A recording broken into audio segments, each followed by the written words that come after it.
book. The warrior stared back at Jack and Annie. "We were hoping one of your honey guides," said Annie. The warrior was as still as a statue. "We didn't mean to steal anything," Jack said. "In fact, it's all yours. We've had enough. Lots of good honey still there," Annie said. Smiling, the warrior narrowed his eyes. Is he angry?" Jack wondered. "I'm sorry, we were trespassing," said Jack. "We come in peace. In fact, why did it say in fact? We bring gifts." We picked up his backpack and held it out to the warrior. The warrior still didn't move.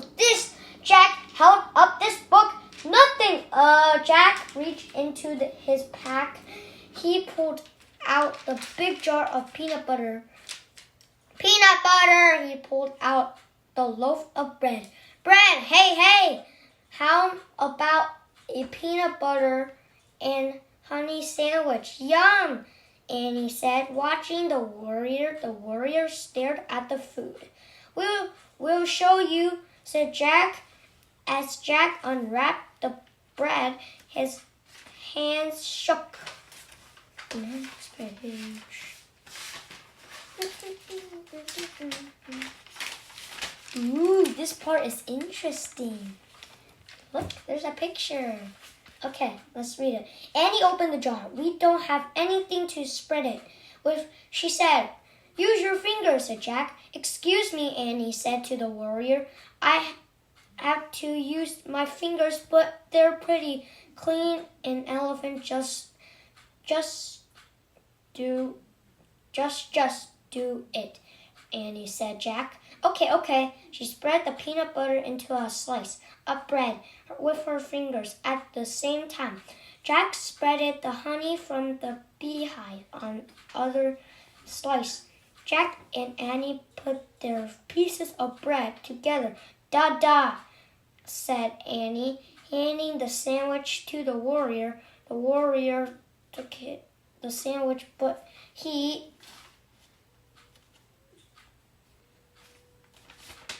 didn't eat it. He just looked at it.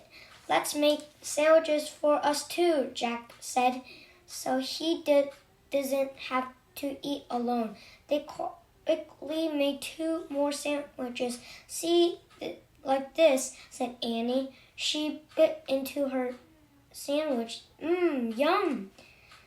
Jack took a bite too. He said.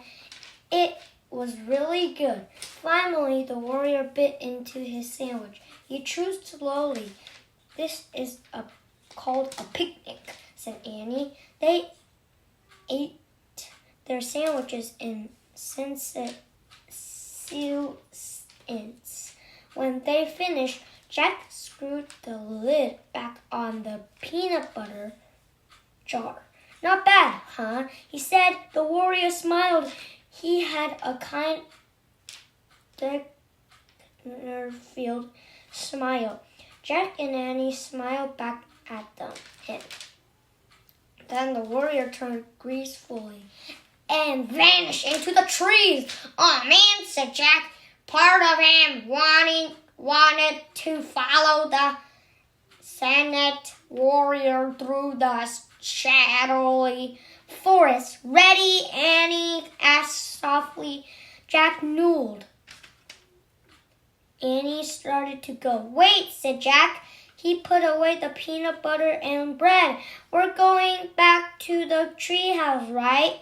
We're not going to do that anything silly like rescue anything or chase birds, right?" "Those things aren't silly," said Annie. "Don't forget that the bird gave us the answer to the riddle." "All right," said Jack. He looked at the little honey gun. She was at the honey coop. "Thanks, Jack," said to the bird. "Have a good feast," said Annie. Jack put on his backpack. Then he and Annie started out of the forest. When they passed the pond, they saw the elephant still splashing in the water. He looked at his trunk. He seemed to be waving at them. "See ya," Annie shouted.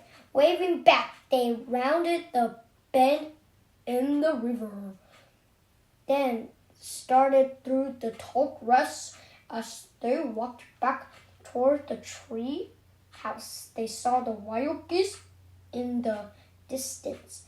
There were still some crossing the river. They saw a family of zebras grassing together.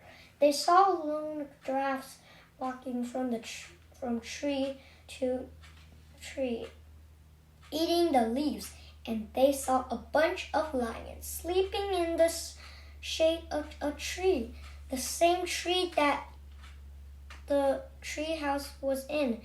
"Whoops," said Annie. Jack's heart gave a jump. So there they are," he said. Okay, guys, see you tomorrow. And I'll be reading 2 parts, and then I'll be reading a new book, not Lions at Lunchtime anymore. Goodbye. And give me 1,000 subscribers on this channel. Come on, hit the subscribe button. Hit it right now. Hit it right now. See ya.